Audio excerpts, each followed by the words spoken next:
Guys, I had a change already, so I didn't get time to say this. Stay to the end of the video. Most important point is my last one, that bonus point. Enjoy the show. Your job is to win every single small part of the practice. What small part of the practice? From showing up on time to wearing the right uniform to the stretching out. Yes, stretching out. Yes, sir. You become all of a sudden the yoga guy.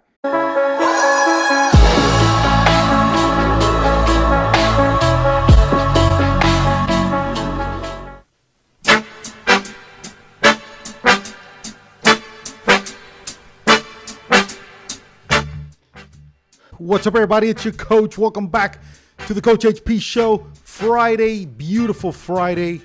We got the suit on. I know some places use casual Fridays, but there's nothing casual about the conversation we're going to talk about today. One of the toughest things in sports, and my boy asked me it yesterday, so we're going to hit it today. What's your mindset? What do you do to get off the bench? Especially in team sports, which is this question is about. It sucks to get put on the bench. Nobody likes to get put on the bench. How do we get out of that? Obviously, we're talking about high school, college. Pro's a little different because of the business side of it. So how do we get in? How do we get on the field? Okay, first thing, as soon as you find out you're going to be not in the lineup, you can't get negative. You can't become a hater. You can't criticize the guy playing ahead of you. You can't criticize the team. You have to try your best, even if you're acting, to care. You got to do, let's use baseball for an example, because it's usually a baseball setting here.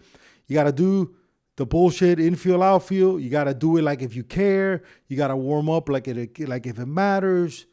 You have to do those little things, because right now, you're not in the mix. So first rule is, do not become a hater. Don't become negative against the team, against the coach. Don't talk trash about them. Don't let anybody else see you talking trash about them. Not you. Don't come home and talk trash about them to your family. Nothing of that. You only got, in each setting, 4 years. High school is 4 years, college 4 years, and that's it for life. So you got to be very careful on how you deal with this. So no hating on the coach.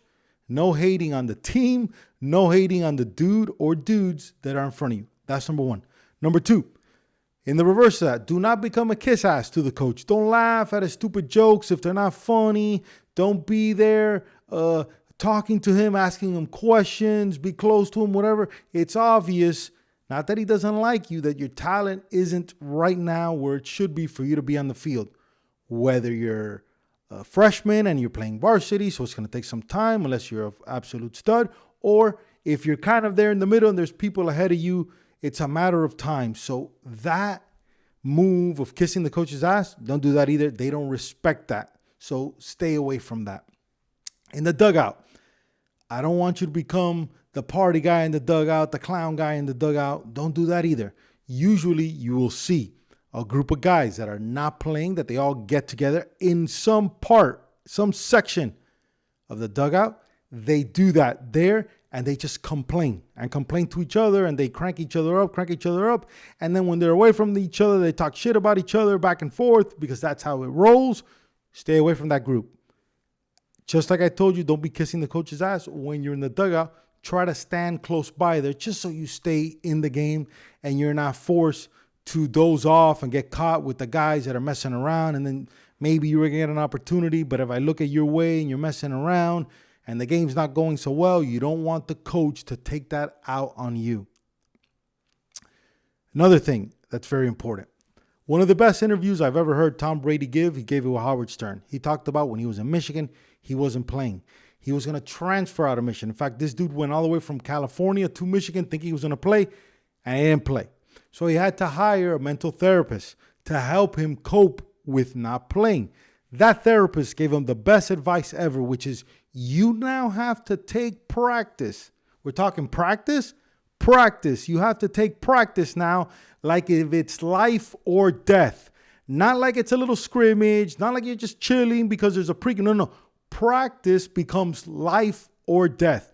You have to be the one guy that's hustling. You have to be the one guy that's picking up balls. You have to be the one guy that has the shirt tucked in. You don't have facial hair. You're not jamming to music. You're not playing ping pong, video games, whatever. None of that stuff.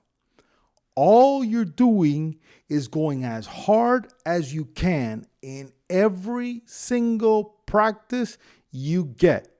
In season, you usually maybe get 2 practices, maybe 3 if you're not traveling. That is your time. That's your World Series. That's when base running, you fly in base running, you hustle to catch fly balls, ground balls.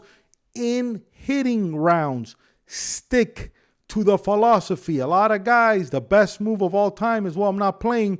My BP or my hitting rounds becomes the best home run derby you've ever seen in your life. I saw dudes that used to do that all the time, never got on the field. This is what sucks about baseball and team sports, that only a certain amount of people can play. And what's even worse about baseball is it's not like these other sports that we get to sub in, sub out. Once we get subbed out, we're never coming back that day. So our mindset has to be practice becomes our World Series, our Super Bowl, our finals. You're the most try-hard guy in practice the coaching staff has ever seen. Once they see that, and you get that praise of, come on, son, oh, you're loving it, we're doing good, buddy. They're going to pump you up. They're going to be like, that's the effort we're talking about, HP. That's the effort, buddy. You show these guys, come on. That's going to start happening. You're going to work your way in the lineup. You'll see, because what's going to happen? The majority of dudes that are starting, there's about maybe 40% of them that are going to get very complacent, very chill, that they think they belong in the lineup all the time. You're just waiting there. You're waiting like a snake in the grass there. You're like a lion waiting to attack. And the minute those dudes start getting lazy, or they get comfortable, or they don't make grades, or they get injured, you're ready to attack. Versus if you're messing around the whole time and the coach is like, why did I even keep this guy? Why did I give this guy a scholarship? And he just doesn't even talk to you. So those principles, you don't panic. It's part of life. Everybody's been benched. When they tell you that Jordan was benched / cut, Tom Brady benched. And look where they ended up. So you can be benched. It's okay. Not everybody has to be varsity as a freshman. Number 2, so you don't panic. Number 3, you don't hate on the people that are playing. You don't hate on your team. You don't hate on the people around you. Number 4, your practices becomes your World Series, your playoffs. Your life depends on every single practice. Your job is to win every single small part of the practice. What small part of the practice? From showing up on time to wearing the right uniform to the stretching out. Yes, stretching out. Yes, sir. You become all of a sudden the yoga guy. When it's time to stretch and they count to 10, don't be that dude that stops at 6. Go all the way to 10. Finish every stretch the right way. And these bullshit little sprints that we used to do before that really don't mean anything just to loosen us up. Do those perfect. Obviously, you're going to see the studs of the team there chewing their gum and focusing on whatever they're focusing on and looking into the stands with the strut. But that's not us. We're on the bench. We got to play. We got to get in the lineup. We got to get in the mix. How are we going to do that? By anti-swag. And we're just going to become extremely try-hard in practice. In the hitting rounds, respect the hitting rounds. Opposite field, do your best to go opposite field. Don't make every round home run derby. In the bunt round, do the bunts, do the sacrifice bunt, do the squeeze, the bump. Do those perfectly. Take your time with this, guys. So I had a conversation with my boy the other day. When this thing passes, you'll never have another shot again. Final thing. At some point, it's okay to communicate with the coach one-on-one. This is the most important thing.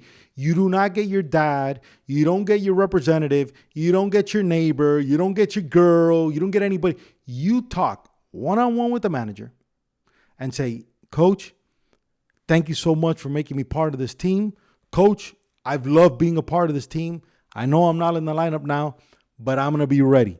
And if there's anything I need to do that you're not seeing yet, let me know. Now, if he says, yeah, I just want you to hit every time, he said, Coach, I'm going to work on that. And you get out of his face and you don't talk to him ever again, only through your production, you being on time, you being a leader on the field, and you being the guy that cares. Even if you don't care, even if I'm playing ahead of you and you want me to get injured and the whole thing, or you don't want me to play, or you don't want to root for me, In the outside, it has to seem like if you care. That way, if there's options and the coach starts looking for guys that can do the job that the guy in the field doesn't do, he picks on you. Parents, stay out of this. Parents, stay out of this. Parents, stay out of this. This is the player now. High school and above. Player talks to coach. If, and this is super important here, I'm at the 10-minute mark. I'm going to give this one more minute. If you decide to leave a program, a team, because you're not playing, that is okay. Not a big fan of that, but it's okay because you got to play.